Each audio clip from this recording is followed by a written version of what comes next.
سلامونه په دې هیله چې روغ اوسئ. د یو ورځې ځنډ وروسته یو ځل بیا ستاسو خدمت کې او خبره هم د نړیوال جام ده. 2023 کال 15 ورځې کرکټ نړیوال جام ته د افغانستان لومړی تمریني لوبه چې له ساوث افریقا سره پلان شوې وه د پرله پسې باران له کبله لغوه شوه او ترسره نه شوه. اوس د افغانستان کرکټ ملي لوبډله نړیوال جام ته تیاري په موخه او د خپلو 11 لوبغاړو د انتخاب لپاره د راتلونکي سې شنبې په ورځ له سریلانکا کرکټ ملي لوبډلې سره سیالي کوي. سریلانکا چې بهترینه ایشیا کپ یې ولوبه او فاینل یې چندان ښه نه و، افغانستان ته یې په وروستۍ لوبه کې ماتې هم ورکړې ده. خو د سریلانکا حالت موږ ته خراب ښکاري په دې چې تېر ورځ د ښه پیل سره سره د سریلانکا لوبډلې د بنګلادیش پر وړاندې ماتې وخوړه. مونږ ته لکه دغه لوبه څومره مهمه ده، اوس مونږ ته د دې لپاره مهمه ده چې یو خو په لوبډله کې د انجریز یا د ټپي لوبغاړو په اړه باندې خبرونه او ګنګوسې دي چې وکتل شي لوبغاړي څومره فټ دي، څومره تیار دي، ځکه د لوبغاړو اصلي ازمایښت او ازمیښت او امتحان په لوبه کې کیږي چې بالینګ وکړي، بیټینګ وکړي، 500 اوره فیلډینګ وکړي. او تر ټولو مهمه خبره کپتان لپاره دا د کوچینګ سټاف لپاره دا چې په تمریني سیالۍ کې ته 15 واړه لوبغاړو انتخاب هم کولی شي بالینګ بیټینګ کې، نو دا یو ښه پلس پوینټ د افغانستان لپاره. خو څنګه چې لومړۍ لوبه لغوه شوه، د دویمې لوبې په اړه باندې هم حالت ښه نه ښکاري. د ویدر پریډکشن یا د هوا حالاتو د اټکل له مخې په هغې لوبه کې هم 80% د باران امکان ښودل شوی دی. خدای دې وکړي چې دغه سیالۍ وشي تر څو موږ ته کپتان ته خپل لوبغاړي معلوم شي او خپل 11 لوبغاړي په هغې سیالۍ کې راتلونکي نړیوال جام دپاره انتخاب کړي. د دې خبرې مقصد او اهمیت دا تاسو ته د لوبو معلومات شته ده چې افغانستان له سریلانکا سره لوبوي، افغانستان له ساوث افریقا سره لوبه کوي. خو زما د دې ویډیو مقصد او هدف په دې کې څه و چې که د سریلانکا په وړاندې هم خدای مکه تمریني سیالۍ ونه شي، ساوث افریقا په خلاف هم سیالۍ ونه شوه او لوبډله کې د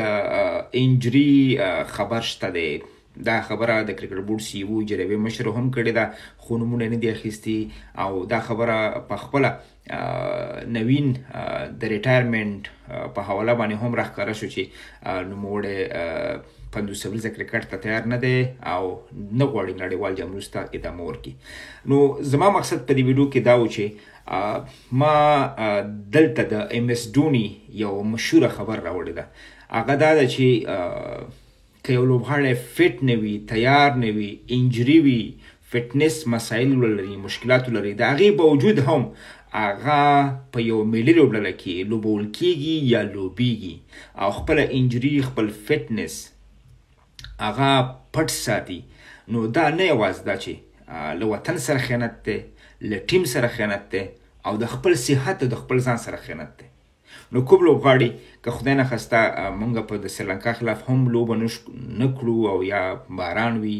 او موږ د تیاری بغیر یا د لوبې بغیر نړیوال جام ته ورځو، نو باید د ټول لوبغاړي خپل فټنس کپتان ته او کوچینګ سټاف ته وښایي چې موږ څومره فټ یو، څومره تیار یو. نه باید لوبې پسې لاړ شي، نه باید پیسو پسې لاړ شي، نه باید شهرت پسې لاړ شي. او تاسو ته خو پته ده د افغانستان کرکټ ملي لوبډلې سره داسې فیزیو مل دی چې زه فکر نه کوم که هغه صادقه اوسي په دې باندې چې هغه خپله وظیفه کوي، هغه خپله دنده کوي. هغه زه فکر نه کوم که کرکټ بورډ مشرانو ته یا هم لوبغاړو ته نیغ په نیغه ووایي یا کوچینګ سټاف ته دوی راپورټ ورکړي چې فلانکي لوبغاړی فټ نه دی، لوبې ته تیار نه دی، ځکه یو انډین فیزیو دی، هغه مجبور دی خپله دنده وساتي او خپله دنده ته ادامه ورکړي او هغه نه غواړي چې لوبغاړو سره په کلاش کې راشي یا په شخړه کې راشي. نو دا د لوبغاړو خپل انساني او وجداني او افغاني مسؤلیت دی چې که خدای نخواسته د لوبې یا تمرین چانس ورته نه برابریږي، هغه باید کرکټ بورډ، کپتان او کوچینګ سټاف خبر کړي چې زه لوبې ته چمتو نه یم او زما په ځای باندې باید بل لوبغاړي ته چانس ورکړي. او د دې لپاره ما د ثبوت لپاره د ایم اس ډوني مشهوره خبر راوړې ده چې هغه دا خبره کړې وه چې کوم لوبغاړی د فټنس مشکلاتو سره، د انجري سره په لوبډله کې لوبیږي، خپل انجري، خپل فټنس مشکلات پټ ساتي، هغه لوبډلې سره